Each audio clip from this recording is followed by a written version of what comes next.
Welcome, everyone. Please join me in welcoming our speaker for this evening, former Congressman Jim Rogan. Congressman.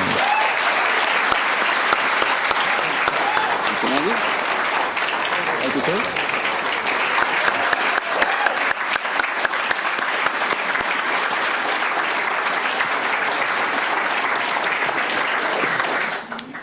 Well, thank you all for coming. I'm Sandy Quinn, and I'm president of the Richard Nixon Foundation.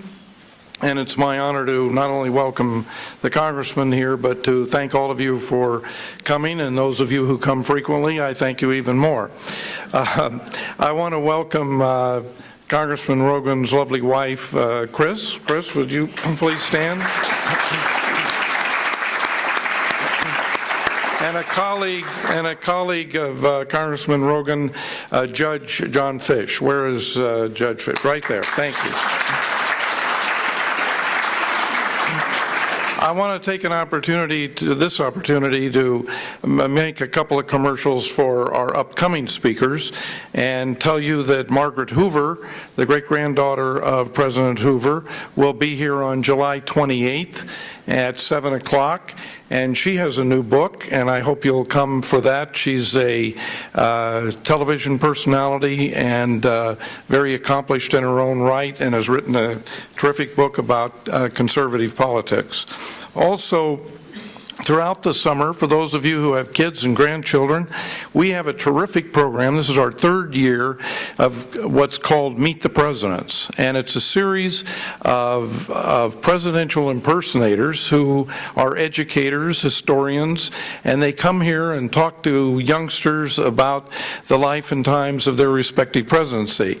And we begin this on June 28th with President George Washington, our first president. These are at 10:30 in the morning. They're free. We do them in the East Room.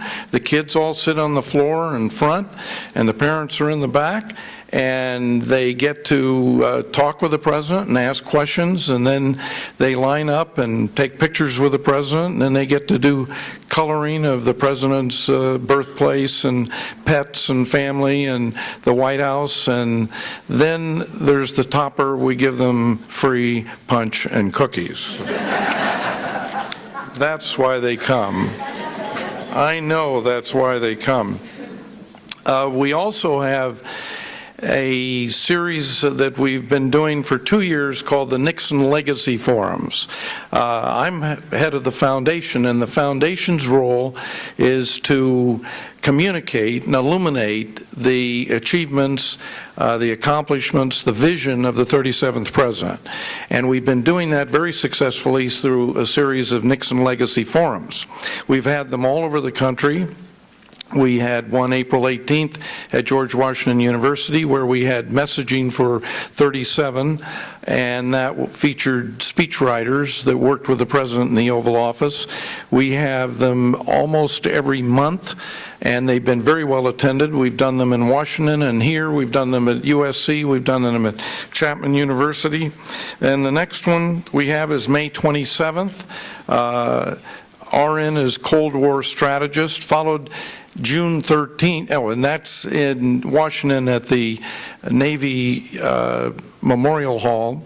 Then on June 13th, we have one at the University Club on law and order in the Nixon era. So they're free, and if you happen to be in Washington, watch our website, and you'll know when and where all of these are, and many of them will be here. Speaking of our website, if you have a pen and pencil, it is www.nixonfoundation.org, and you can find out all about these and other programs that we do, and you can visit our museum store where you'll find great gifts.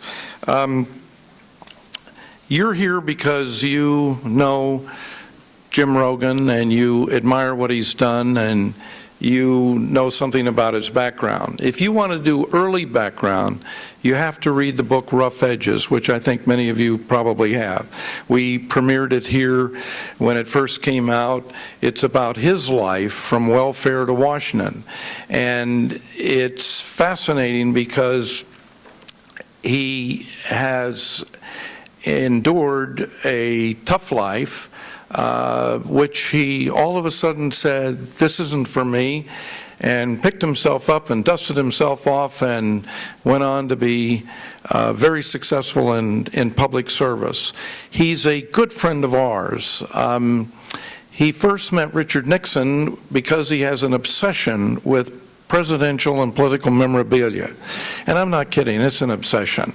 I won't let his wife get up and talk about how much of that's in the garage in boxes, or Judge Fish talk about how much of it's in his office, probably, or how much of it is all over his home. But he's been kind enough to share a lot of it with us, and we have much of it on display here. But that's when he first met Richard Nixon as a young man, and he'll probably tell you a little bit about that. But he's a neighbor. The Rogans live here in Yorba Linda, and he was a member of our board for quite some time before he went on the bench in 2 or 3 years ago. But his life and in public service and in the legal profession began in '83 when he graduated from law school. He was a practicing attorney, very successful in private legal practice. He was deputy DA in Los Angeles. He was the youngest municipal court judge elected, serving in Glendale. He went on to be a congressman. You know him as a congressman. He also served as Undersecretary of Commerce in Washington after serving as congressman, and he was head of our patent office. And then he came back here and did some private practice, and he was drafted into the judiciary, where he now serves. He's done not only Rough Edges, which was a fascinating book about his life, but he's done Catching Our Flag, which you're here to hear about. And that book deals with his assignment as one of the principal managers to help on the prosecution of the President Clinton a few years ago. He kept copious notes and has never really, I don't think, talked about it publicly, but decided to commit his memory and his notes to a book just for archives and for the sake of history. So you're here to hear about that, and it's my pleasure to introduce him, Congressman James Rogan. Thank you, sir. Sandy, thank you. Sandy and I are old friends. I've known him for over 20 years. A special thanks to all of my friends here at the Nixon Library and Foundation for hosting this. For those of us that live in North Orange County, in fact, anywhere in Southern California, you know what a great resource, a tremendous resource that the Nixon Library is. The number of programs they put on for kids, a number of free things that they do. And I'm especially grateful for all the volunteer docents that work here, and some of them are here tonight. Can we have a round of applause for all of these people that do such a great job? And if you allow me a moment, as we used to say in Congress, a point of personal privilege. If I were going through all of the introductions that I would like to do, I would burn up all of my time. But suffice to say, I have a number of dear friends and family, colleagues from the bench. I have to introduce the judges that I see, because when a judge pays $8 for a ticket and they don't get introduced, you never hear the end of it. My colleague, Judge Stanford from the Superior Court, Rick. And Judge Craig Griffin, my other colleague from the Superior Court. Craig. And a special love and thanks and affection for people that worked on my assembly and my congressional staff that are here as well. I wasn't going to talk too much about this, but since Sandy gave me the introduction, I will. Richard Nixon played indirectly a very important role in my young life. I grew up in San Francisco in this very blue-collar, low-income family, and of course we were all Union Democrats there. If there was ever a Republican in San Francisco, I never met one.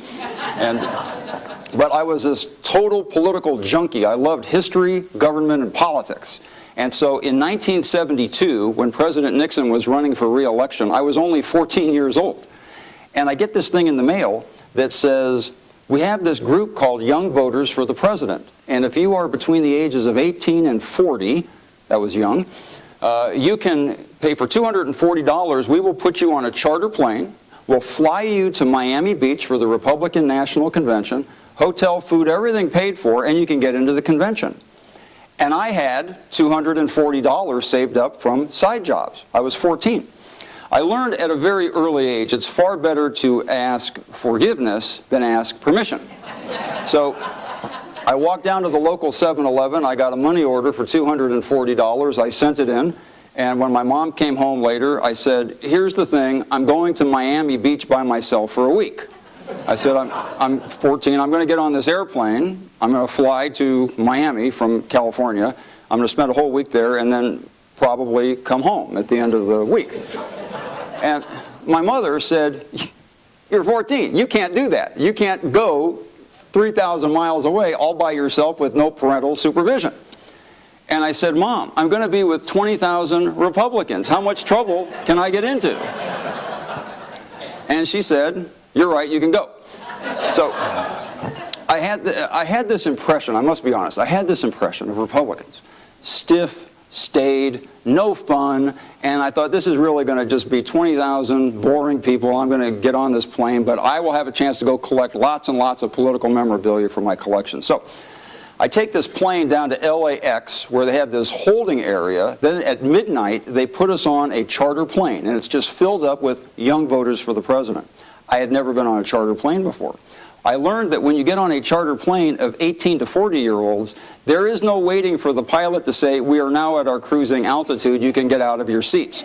That plane was not 10 seconds in the air. Everybody was out of their seats. They made a beeline for the liquor cabinet. They started passing out booze all over this plane within minutes. All these people are dancing, drinking, and having this big party, and I'm taking all this in as a kid, trying to look as old and mature as possible.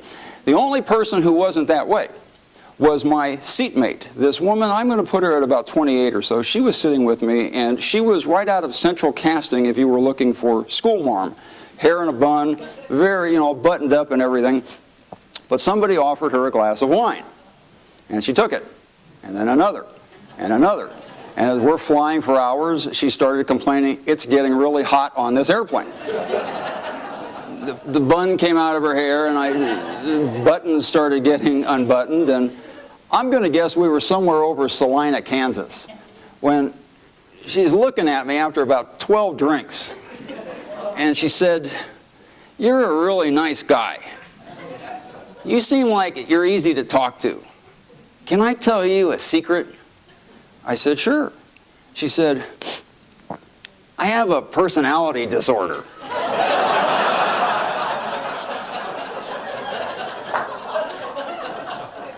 That piqued my interest. I said, what is it? She said, I'm a nymphomaniac.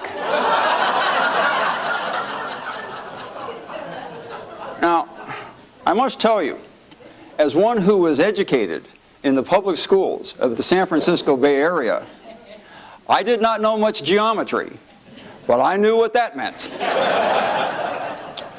And she looked at me and she said, how old are you? And I said, 37. So the point of this is, from that experience, going to Miami Beach, seeing President Nixon renominated for a second term as president almost 40 years ago, I came home and learned a very valuable lesson that in America there truly is a vibrant two-party system, and San Francisco Democrats should not be so narrow-minded. Anyway. All right, I guess I should move on to the subject that I'm here to talk about, and it is my book. And I want to make a preliminary observation, and it is this. There is a fellow named Bob Packwood who is a former United States Senator. And Bob Packwood, in my opinion, nothing personal, is very bad for history. Some of you may remember that name. He was a senator for about 25 years. And about 20 years ago, he was accused of sexual harassment from some staffers and from some lobbyists and so forth. And as the Senate was investigating this, somewhere it turned out that somebody disclosed that for 25 years, every single day, Senator Packwood took very copious notes. He kept a daily diary. And he not only wrote down all of his legislative issues, but he also found himself compelled to record things like what he ate that day, what clothes he wore that day, and also every pass apparently he ever made at another woman. And when this came out, the Senate subpoenaed his diaries, and he ended up having to resign from office and so forth. And so, when I got to Washington as this total history junkie nut, who always felt more like a frustrated historian than a politician, I felt it was very important for whatever time I was there to keep a very careful diary. During President Clinton's impeachment, I got on the Judiciary Committee one day before the Monica Lewinsky story was revealed. And I knew that nobody was keeping, if somebody didn't keep a careful record, then for future historians, they would have to rely on either faulty logic or faulty memories or even faulty motives. And so from the very first day, I started bringing my legal pads into every behind-the-scenes meeting and taking notes, trying to get the words as they were coming out of people's mouths. I thought for future historians this would be a very valuable archive. And a congressman sitting next to me looked at me and he said, "Are you keeping a diary?" And I said, "Well, yeah, this could be really important history." And he shook his head. He said, "That violates the Packwood rule. Nobody does that. You can't keep a diary." And I said, "What's the Packwood rule?" He said, "They can't subpoena what you don't write down." He said, "Look around the room. Do you see anybody else keeping notes?"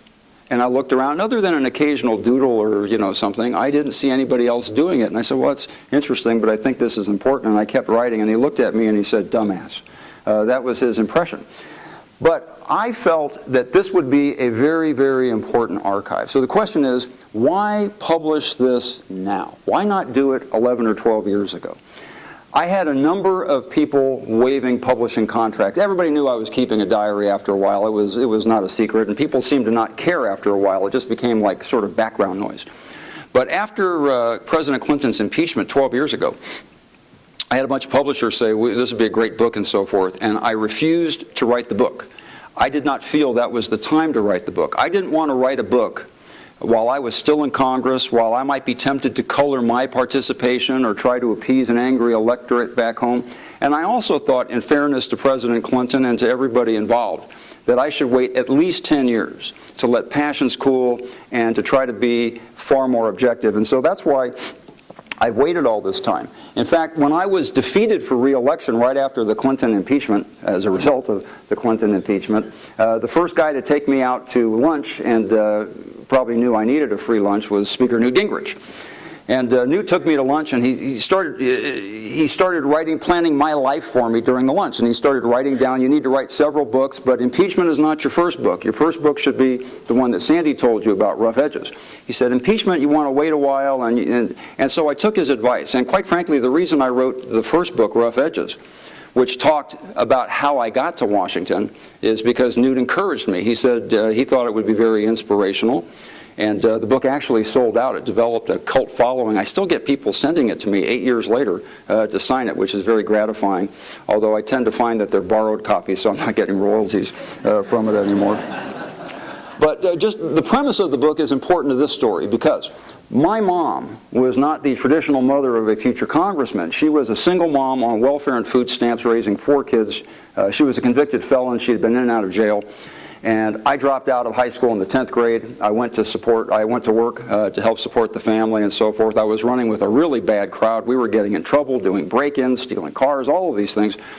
And at some point I decided, if I ever really am going to run for Congress, which was my goal from the 4th grade, I probably have to sort of straighten up and get an education. And so the book chronicles just how very tough it is for kids that live from that kind of life to turn their lives around, and the hurdles that are there, but it can be done if you work at it. And so I tell the story of how I got through finally college and law school, bartending all over Hollywood. I worked in a female mud wrestling bar. I worked in a female hot oil wrestling bar. I worked in a Hells Angels bar. I worked in an all-black bar. In between my bartender jobs, I worked for 3 or 4 days as a bouncer at a pornographic movie theater. All the things that prepare you, of course, for a life in Congress. When I was in Congress, I used to love to sit and listen to somebody named Kennedy lecture me about what it's like to be poor. And I always thought that was very illuminating. But I wrote this book first for another reason. I wrote the book because when we were going through this whole impeachment exercise, I kept hearing over and over that these guys are impeaching Bill Clinton because they're a bunch of puritanical stiffs who are trying to punish him for making a personal mistake. And nothing could have been further from the truth. In fact, that's what the book, the new book, is about. What really led to the impeachment of President Clinton, and what are all of these mistaken or false assumptions that people had out there that are just the opposite of what was really happening behind the scenes. So I get to Congress after this 30-year voyage. And the reason I tell you about the background is because you need to know something. When somebody comes from that kind of background, sets their goal to be a congressman, and works their heart out for 30 years and finally gets there, I was in no hurry to leave. I was not there to just throw away a career to get even with some guy for having an affair, particularly after I had this rather checkered, youthful background. And I get to Washington, D.C., for what they call freshman orientation. I got elected, and within a week we're back in D.C. so they can teach us how to be a congressman. And one of the great heroes in Congress when I was there calls me and says he'd like to meet with me. His name was Henry Hyde, chairman of the House Judiciary Committee. Now, before impeachment, where Henry got pretty beat up, before that time, Henry was one of the most beloved and respected members of the House. He really was a Renaissance man, almost in the 19th century standard. He was funny, charming, brilliant, kind. Everybody loved Henry. And as the chairman of the House Judiciary Committee, inviting me to come see him, being a former gang murder prosecutor and a former judge, it was my hope that he was going to ask me to be on the Judiciary Committee. And when I mentioned it to a few senior congressmen that Chairman Hyde has called me, they all went apoplectic. Bill Paxton, a senior member from New York, who was the chairman of our Republican Congressional Campaign Committee, meaning in charge of getting us reelected, sat me down and he said, "You have to turn that down if he offers it to you. The Judiciary Committee will be the death knell for you back in your district. You represent most of the Hollywood movie studios. You are in a big Democratic district. You won with 50.1%. when the top of your ticket, Bob Dole, got blown out of your county by some 20 points. You can't be on the Judiciary Committee. The last thing you need, no offense to C-SPAN, is being on TV every day fighting with Barney Frank and Maxine Waters over guns and abortion. You need to get on the Commerce Committee." And so I went and saw Chairman Hyde, and sure enough, he invited me to join the Judiciary Committee, and I told him, "Mr. Chairman, I'm flattered, thank you. The answer is no, I'm not going to do this. I've got to get on the Commerce Committee. I'll be with you on the votes that matter. I am a social conservative, but I don't need to get into all the infighting." For the next year, Henry kept coming to me and approaching me, saying, "You are just the kind of guy I want you on the committee. I'd love to have you." And for the same year, I kept rebuffing him in a very nice way. And toward the end of my first year in Congress, he found my Achilles heel. He said, "You know, you're a member of," he said, "you've got most of those Hollywood movie studios in your district, the entertainment industry. Their lifeblood is intellectual property and protecting intellectual property."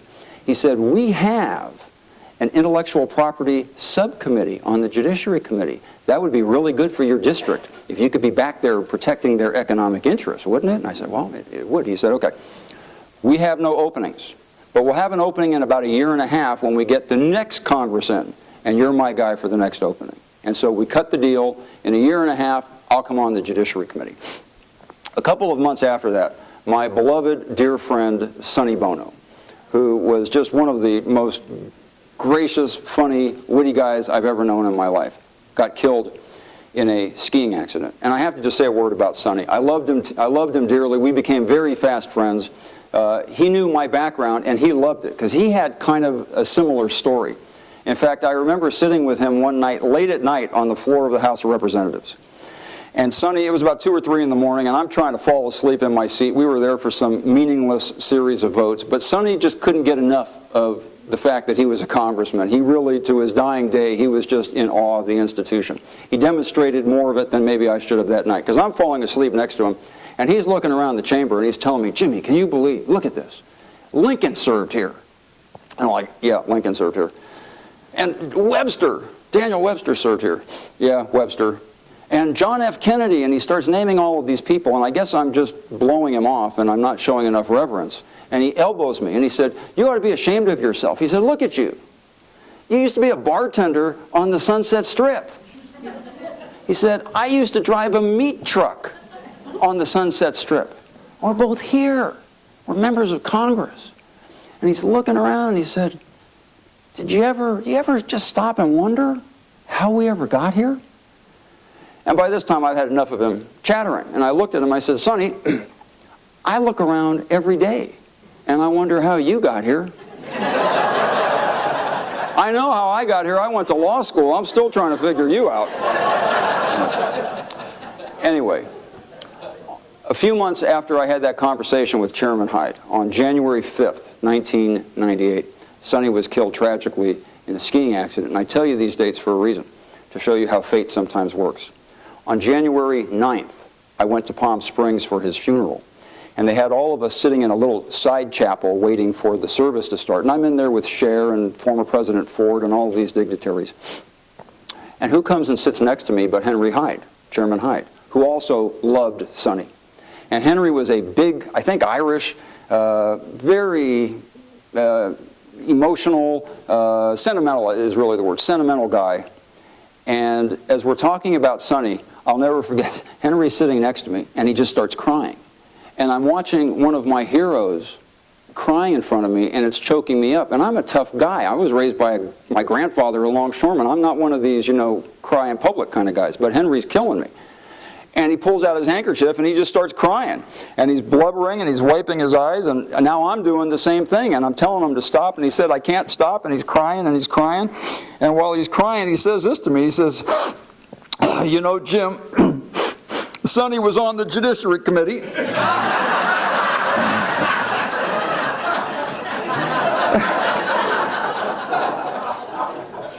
And I mean, like the body's being wheeled in, and he's telling me, he says, "Sonny was on the Judiciary Committee, and you remember we had that conversation, and I got to pick another guy to take his place, and you're my guy." And I'm feeling this is kind of sacrilegious. And I've got my handkerchief, and I blew my nose and wiped my eyes. I said, "Mr. Chairman, with all due respect, this is just not the time or the place to talk about this. But I'll take it."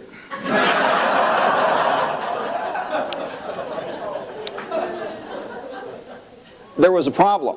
Because I was on the Commerce Committee, it's one of the 4 exclusive committees. A member can't serve on any other committee if they serve on Congress. Henry said, "No problem. We'll do a trade with the Democrats." So 2 days later, January 11th, Henry Hyde sends a 2-page letter to Speaker Gingrich, telling him all the reasons he wants me to be on the committee. The Speaker approves it. I get the phone call on January 20th, late in the evening. "You've been approved. You're going on the Judiciary Committee." The next morning, as I was drinking my cup of coffee, I open up the Washington Post, and there it is. The Monica Lewinsky story is all over the front page. And I was off to the races. And so, what happened after that, within hours, I get back to my office, and there are 20 TV cameras out there, mic booms, and I'm just surrounded, and all these people are shoving microphones in my face. And they're telling me, "You've just been put on this committee to impeach the president. You're a former prosecutor and judge. They're just beefing up the committee to impeach the president." And I would stand there and smile and say, "I'm just here to work on copyrights, patents, and trademarks." "Oh, you're a liar. That's not why you're here." Right? That's why I walk you through the timetable to show it really was just a coincidence. One of the things about collecting political memorabilia actually came back to help me. When I got to Congress, the Democrats, who had been in the majority for years, were out of power and not happy about it. And one of the senior Democrats was a guy named John Conyers, who was the senior Democrat on the House Judiciary Committee. And I spent many nights when I'd see Conyers sitting alone, I'd pop down next to him and I'd want to talk to him about his years of service, his 30 or 40 years, because he was the only living member of Congress still serving who actually served on the Watergate Committee for the Judiciary Committee. But whenever I would try to sit down and talk to John, he would just blow me off and he wouldn't have anything to do with me. And John was now the ranking Democrat on the House Judiciary Committee. So I knew he wasn't favorably predisposed to Republicans in general, based on my personal experience. But because I was a collector of political memorabilia, I wanted to break the ice with him. And I went home one weekend and shuffled through my collection and I found something. And I sat down next to John one night on the House floor, just before this whole Lewinsky thing happened. And as he started to walk away, I grabbed him by the arm and I said, "Do you remember about 30 years ago, Teddy Kennedy coming to your district in Detroit and doing a rally with you?" And he sort of looked at me like, how do you know that? And he said, well, yes, I do. In fact, that was the biggest rally in the history of my district. Never had a rally like that. And I said, you know, do you remember ever seeing a yellow campaign button about this big, and it said the People's Choice in '72, Kennedy for president, Conyers for vice president? And he said, I saw those buttons. In fact, I told my staff, get me one of those. And they never did. They never saved me one. And I reached into my pocket. I bought this for like 25 cents at a campaign button collector's thing when I was a kid. And I said, John, I saved it for you, and I walked away. I didn't think anything of it at the time, but my first day on the Judiciary Committee, I got on the committee with Lindsey Graham. Another member had died, and so Lindsey Graham and I become the new members of the committee. And the impeachment thing is now in full bloom, and it's our first committee hearing after the Lewinsky story, and the press is there, and everybody's assuming that this is just going to be fireworks in this committee. And so Henry, by tradition, the chairman introduces the new members, and so he does a little introduction of me and a little introduction of Lindsey. And John Conyers interrupts him and says, Mr. Chairman, will you yield? And all these congressmen behind me start whispering, oh boy, here it comes. Conyers is going to go nuts. He's going to scream about these guys, that this is all a sham and a farce, and they're just putting these guys on to impeach the president and so forth. And I'm just thinking Conyers is going to kill us. And John Conyers starts saying, I join in something along these lines. I join with my colleague, the chairman, in welcoming Congressman Jim Rogan to this committee. Congressman Rogan, a former judge, a fine man, a great statesman, and he's going on and on about what a wonderful addition to the committee. Now all these Republicans sitting around me are starting to do this, looking at me. You know, what's this all about? And I'm just sitting there. And they're looking at me very suspiciously, and he goes on. And so I join. I want to welcome Congressman Rogan to the committee. And then he looked at Lindsey Graham, and he stared at him for about 5 seconds, and he said, Mr. Chairman, I yield back the balance of my time. So it was a time that collecting campaign memorabilia actually helped me out. I wasn't on the committee very long when Newt Gingrich called and said he had a homework assignment for me. And he gave it to me because he said I had been a prosecutor and a judge. He said, you know, we don't know what's going to happen with this. The special prosecutor, Ken Starr, was working in secret. We didn't know what he was putting together. And remember, Judge Starr, for 3 or 4 years before this whole Lewinsky thing, he was investigating Whitewater, Filegate, Travelgate, all of these different, hush money paid to former staffers that went to prison, and renting the Lincoln bed. There were all these things that Judge Starr was investigating, and now he had to pick up this Lewinsky issue as well. And the Speaker came to me, Speaker Gingrich, and he said, I need somebody to draft a protocol. What do we do if a report recommending impeaching the president comes? We don't know what he's got. We don't know what to do. I want you to do this. He said, I want you to go out and track down and interview former members of Congress, Democrats and Republicans, who were involved in previous investigations of a president, and find out what worked, what didn't. What are the mistakes that were made? How do we avoid them? And I said, okay, I'll do that as long as you let me interview you last. You have to be my last interview. So he agreed to that. And so I started this project that took several months, and I interviewed maybe 10 or 12 people, and I talk about it in the book. Fred Thompson from Watergate, because Senator Thompson back then was chief Republican counsel on the Senate Watergate Committee. And congressmen who worked on Iran-Contra and all these things. Of all the interviews, the one that I thought was the most fascinating was with the former chairman of the House Judiciary Committee, Peter Rodino. Now, for people who are at least as old as I, that name will be familiar because he was the Democrat chairman of the House Judiciary Committee that led the impeachment investigation into President Nixon. Former Chairman Rodino had been out of Congress for 10 or 20 years by that time, and he was still teaching law school 1 day a week up at Rutgers in New Jersey. He was, I think, 92. And so I called him up, and I said, Mr. Chairman, I told him what I wanted to do, and he told me no. He said, you can't come, I'm not going to talk to you. He said, I support President Clinton. I don't want to give the impression, you come up and talk to me and like I'm helping you, that's going to give the impression that I'm somehow behind this or I'm okay with it, and I'm not going to let that happen. And here I'm just, 4 or 5 months in Congressman, but I was pretty bold. In Congress, I was pretty bold. I said, Mr. Chairman, I'm sorry, that is not an acceptable answer. You spent 40 years of your life as a member of this House. You love this House. I have been assigned a job on behalf of the House of Representatives to make sure we draft a protocol that is fair. And you are a person that has unique knowledge in this, and you have to give me your time. And so I am going to fly up there, and you'll have to meet with me. And so Peter Rodino said, all right, fine. You can have 1/2 hour, and that's all you get. And so I flew up to New Jersey to go see him. I had I had our deputy chief counsel with me and our chief investigator, Dave Shippers, and we flew up there, and I told John Dudas, our counsel, and Shippers, I said, you guys wait outside. I don't want to spook him anymore. I'm just going to go in and talk to him and see if I can get him to loosen up for me. And if I can't, I've got sort of an ace in the hole that I'm going to pull and see if that works. And so I go in to see Chairman Rodino, who, as I said, was about 92, but very sharp. He was sharp as a tack. And he had with him a witness who was, I guess, another law professor. The guy looked like a law professor. He had big beard and long hair and, Birkenstocks and turtleneck and love beads. I don't know. I mean, it was just sitting there. Both of them unsmiling, not friendly. Chairman Rodino very perfunctorily shook my hand, signaled to the other guy, the witness, who turned on a tape recorder, and he said, he's my witness. You have 30 minutes. The time has now begun. And for 28.5 minutes, Chairman Rodino just launched into a lecture. It was basically a soliloquy talking about fairness and how this is terrible and all the stuff that he was saying. He wasn't there to answer questions. He was there to give me a lecture. And then he said, now I will hear from you. How do you view this? And I started telling him, well, I'm just here to do the right thing, and this is not a partisan thing. This has to be fair. Thank you. Your time is up. Turned off the tape recorder. Thank you for coming.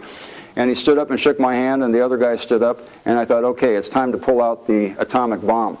So I shook hands with Chairman Rodino, and I said, Mr. Chairman, I want to thank you for keeping 2 promises to me.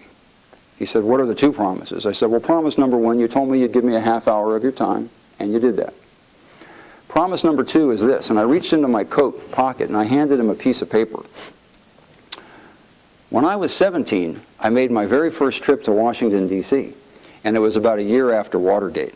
And I thought, hey, as long as I'm going to Washington, I ought to meet all these big movers and shakers who can give me advice on how to get into politics. So I started writing them letters. Hi, I'm 17, I'm coming to Washington, I want to meet with you. And I wrote to Nelson Rockefeller and Hubert Humphrey and, like everybody that was back there. And most of them said, okay, come on by. And I went and saw them. The one guy I couldn't meet with was Peter Rodino. He wrote me a very nice letter that said, I'm going to be out of town the week you are back here. However, I will give you a rain check.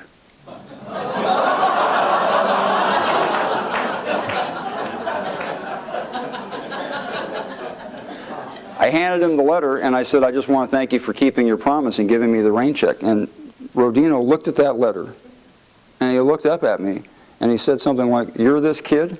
Yes, sir. Points to the other guy, get out. Take the tape recorder with you. I have a couple of friends, can I bring them? Bring them in. We sat there for 3.5 hours. He talked to me about everything. He talked about Watergate, he talked about everything that he had seen, and gave me recommendations that I brought back to Speaker Gingrich. And Speaker Gingrich adopted those recommendations. In fact, we called them the Rodino rules, and those were the ones that were put into play. And so he had, in fact, as a postscript to it, he wanted me to come over to his house for dinner later. He said, well, come on over to my house, I'll make you spaghetti and we'll have dinner. And I had to tell him, I can't make it, Mr. Chairman, I got to get back for some votes, but I'll give you the rain check. The next time I come up here, I'll come and see you. I didn't get back up there for another 6 or 7 years. By then I was out of Congress and I was invited to give a speech up at Rutgers, and I thought, he's almost 100, he's not going to remember me, but I did make a promise. So I called him. He not only remembered me, he started asking me, how's my wife doing, how are the kids doing? And I was taken aback, and I said, I'm coming up there, I'd love to take you to dinner. He said, we can't do it. He said, I'm just recovering from major surgery, and I just don't think I can make it. And I said, well, maybe I can come by and say, I'll bring dinner. As we started talking, his voice started cracking. He said, I served 40 years in Congress. I was on the cover of Time magazine. I was recognized all around the world. And when you leave that place, nobody remembers you, nobody cares. He said, I'm trying to recover from major surgery, and not one of my former colleagues past or present, has even called to say, how are you doing? The only guy who calls me is a guy in the wrong party that came 20 years after I left. And his voice started breaking. And I said, Mr. Chairman, you need to know something.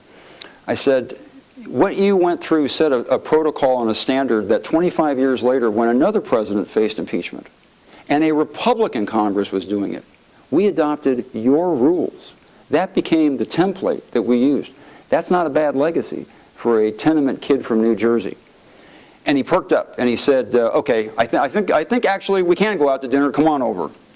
And sadly, it was not to be, because a couple of days later, Chairman Rodino passed away at the age of 96. But I was always very grateful to him for taking that time.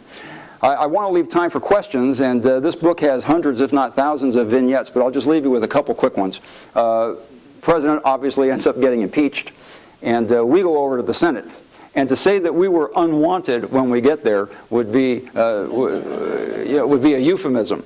And it was a bipartisan lack of appreciation for our presence. We were told very early on that, in fact, Trent Lott told me, the Republican leader, he told me, I don't care if you have pictures of this guy standing over a dead woman with a smoking gun in your hand. America did not want him impeached. You guys have jumped off a cliff. You've just lost your majority. I have 55 Republican senators. 7 of them are up for re-election next year in tough races. We're protecting our majority. We're going to be the adults. You are going to be the children. They don't care. We don't care if it's about perjury, obstruction of justice, any of these things. We're taking care of business. So that was kind of the welcome. The night before we started the Senate trial, what I will refer to as a trial, although it really wasn't a trial, it was more of a sham.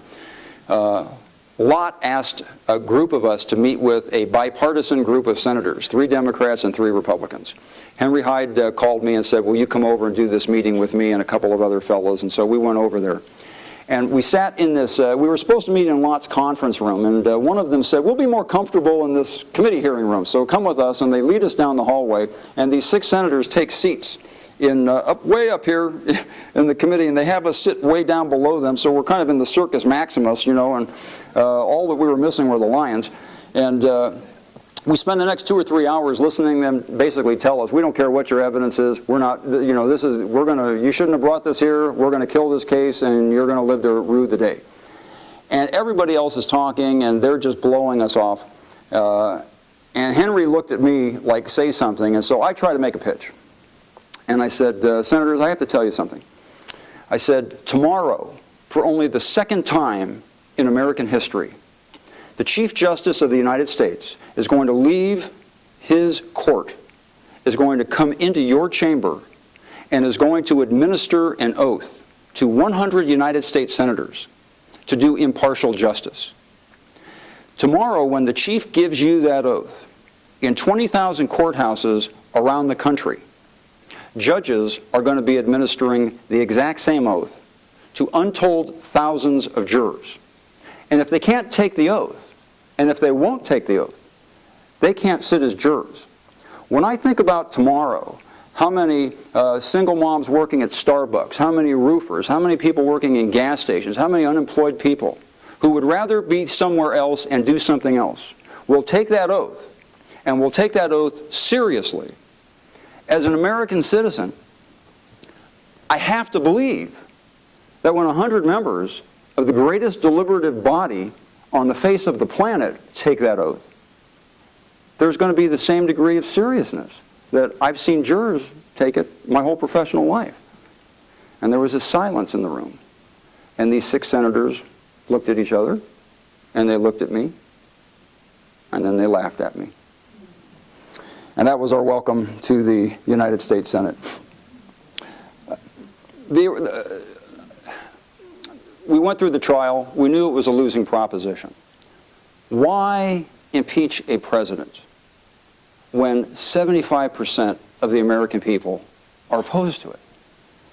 If you think about it now in more historical terms, I think it's an incredibly interesting dynamic, because you had in this window period politicians who are genetically hardwired not to do anything unpopular, not to do things that rock the boat, not to make the voters angry at them.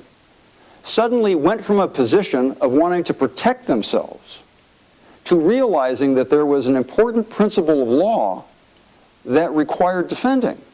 And it had nothing to do with the president's personal life. It's a fascinating story. And this book chronicles it day to day, how slowly this all changed, how that dynamic changed. And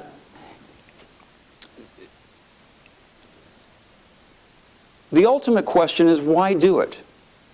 And this is why. Why did I give up my seat in Congress? It took me 30 years to get there. Why was I willing to cast a vote and participate in something that I knew from the start was a loser? This is why. When the founders wrote the Constitution, they said a president can be removed for high crimes and misdemeanors. But they never defined what is a high crime and misdemeanor. So where do we get the definition? The definition comes from every single impeachment that the House faces. We've had 17 or 18 of them. At least I think we'd had 17 by the time President Clinton came before us. Mostly federal judges. A federal judge or an officer is charged with something wrong. There's a vote on whether to impeach him. And that becomes the standard, the precedent of what is or is not an impeachable offense. The evidence is not even controverted anymore that President Clinton committed perjury. In fact, you will recall that he cut a plea bargain on his, maybe you don't recall because the press doesn't talk about it much, but on his very last day in office, after denying all of this stuff vehemently and attacking us daily, to avoid being federally prosecuted on his last day in office, he signed a plea bargain with federal prosecutors and admitted that he lied under oath, and he admitted the things that we had charged him with. If we had not voted to impeach President Clinton, we would have set a standard for every future president that perjury, subornation of perjury, obstruction of justice, it may be terrible, it may be tacky, it may be something maybe you can prosecute the guy for later, but it is not a removable offense. And my friends, let me tell you, Democrat, Republican, Independent, you do not want to live in a country where a president of the United States feels they can commit perjury or obstruct justice and not think that that is anything more than a one-way exit ticket from the White House. And that will always be the standard based upon the Clinton precedent as long as members of Congress have the spine to stand up to them. When I gave my closing argument in the Senate trial, I told the senators, this is not personal to me. In fact, President Clinton, I always had kind of a soft spot for him. He was always very charming to me. I first met him when I was in college, and he was the Attorney General of Arkansas. This is a bigger issue. And I know that by being a part of this, I'm not coming back. I told the Senate, I'm going to be defeated in my next campaign. And I was. I have to tell you a quick story about my closing argument, because it involves all of you here. I drafted for my closing argument what I thought would be the most important thing I could say to my great-grandkids as to why I was part of this losing proposition. And at the very last minute, just before I spoke, Chief Justice Rehnquist took a brief recess. And I went in the back room and I saw a guy on TV hammering us and talking about us, and he offended me, he made me mad. And because I'm Irish, I get mad. I started crossing out my magnum opus speech that I wanted to give. And I walked on the Senate floor and I kind of winged it for the most part. And I spent months just crabbing to my staff. Why did I do that? You know, this is not, I wanted to say something. And my staff, some of whom are here tonight, got so fed up listening to me complain about it that they printed up this beautiful brochure, which is essentially the lost closing argument of Congressman Rogan. They made up 5,000 of these. And they said, here, shut up, quit complaining. You're going to be in Congress for a long time. Wherever you go, you can pass these things out, and people will know what you wanted to say. And when you run out of this 5,000, you know, we'll make up 5,000 more. And you can just do this for the rest of your life. The problem is that not long after that, I was defeated for re-election. And so I came home with 4,950 of these things in the back of my cart. So, for those of you who get a book tonight or order one from the Foundation online, you not only will get a signed book, you will be the proud possessor So you will know forever what I intended to say in the impeachment trial. I want to thank all of you for coming, and just appreciate your being here, and I hope you enjoy the book. There'll be a lot of stories in it that I think will curl your hair. Thank you, Sandy. Thank you. Thank you.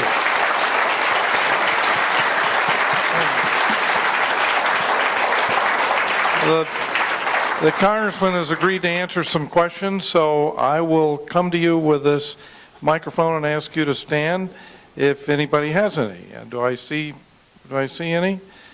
Then does somebody over here? Let's see, raise your hand. Right here. Oh, good, there you are. All right, I'm going to hand it to you. You just stay right there. You probably don't remember me, but this is a thing that I'll always remember. There was a lawsuit against Fairway Ford in Placentia. I won the first case, and the thing that they said at that hearing was they wouldn't be in the hearing today if my husband had not expired. So anyway, I won that case, and they disagreed with it. So I called Fairway Ford to see how they wanted to make payment to me, that they could pay it to the court.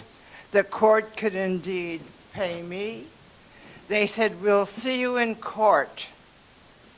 Luckily, you were my judge at that second hearing. How did I do? You did great, because That's all I need to hear, ma'am. I was 79 years old, from Yorba Linda, a widow, and they thought, well, that woman doesn't know anything. We can scare her. She won't show up in court the second time. But as soon as you walked in, took the bench, maybe you don't remember, but I says, "I remember you. My husband and I respect you from the hearing of Clinton. I just changed my party." Thank you. Well, I'm not. I guess the lesson from that, ladies and gentlemen, is if you are a future litigant in my courtroom, you know how to start. Thank you, ma'am. Thank you. Thank you. I'm not sure what the question was, but thank you. Oh, okay. 2 points. Number one, have you in recent years talked to either Mr. or Mrs. Clinton? And number two, you forgot to mention your time in the pizza parlor. Question is, have I ever talked to President and Mrs. Clinton? Well, my wife and I encountered Mrs. Clinton once about a year after impeachment, but that's a story for a different book.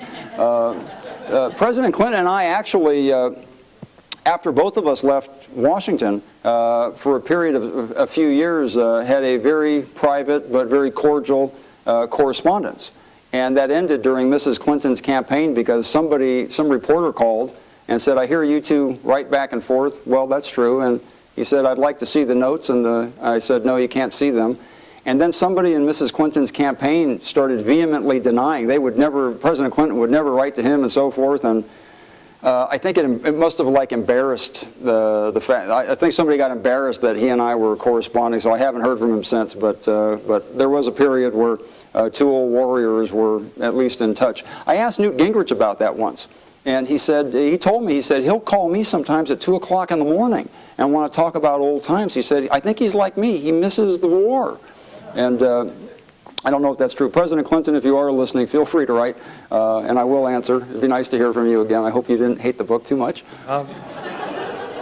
I want to ask a question. If you've been in the legislative branch, you've been in the executive branch, you've been in judiciary with your new appointments. If you were advising a young person who wanted to go into public service, where would you steer them out of your experience in all the branches?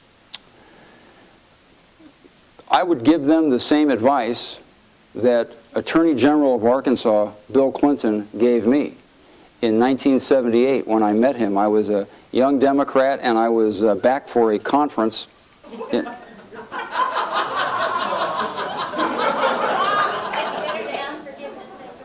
Okay. It's Bill Clinton.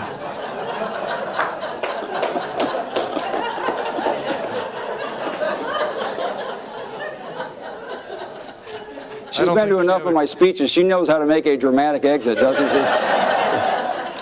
So I meet Bill Clinton, and I'm in college applying to law school, and I walked up to him and I asked him, hey, you know, I know your story. I read about you in a magazine. I've got kind of the same background. I want to go into politics. I'm not quite sure where to start. And Bill Clinton took about 15 minutes or so of his time. I wasn't even a constituent. And he told me, go to law school.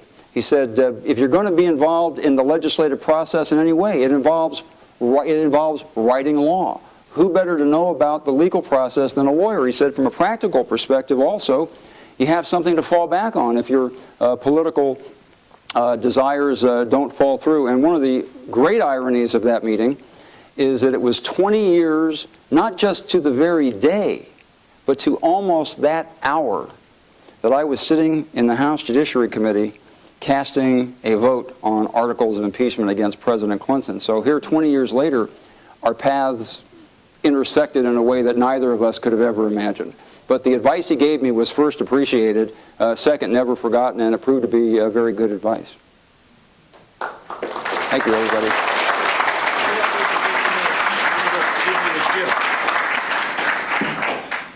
Those of you who have been here before know that we have a tradition of giving our speakers a gift because they come not for the big honorariums that we pay, not for the global attention they get from this forum in Yorba Linda, but they come for these custom-made, one-of-a-kind, all-natural beverage mugs. This one says, "What would Nixon do?" which I think is pretty appropriate in today's political climate.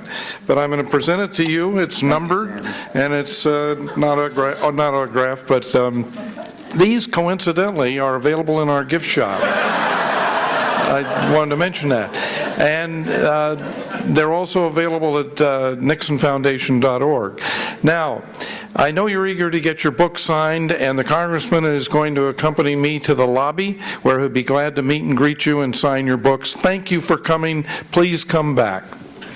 Here we go.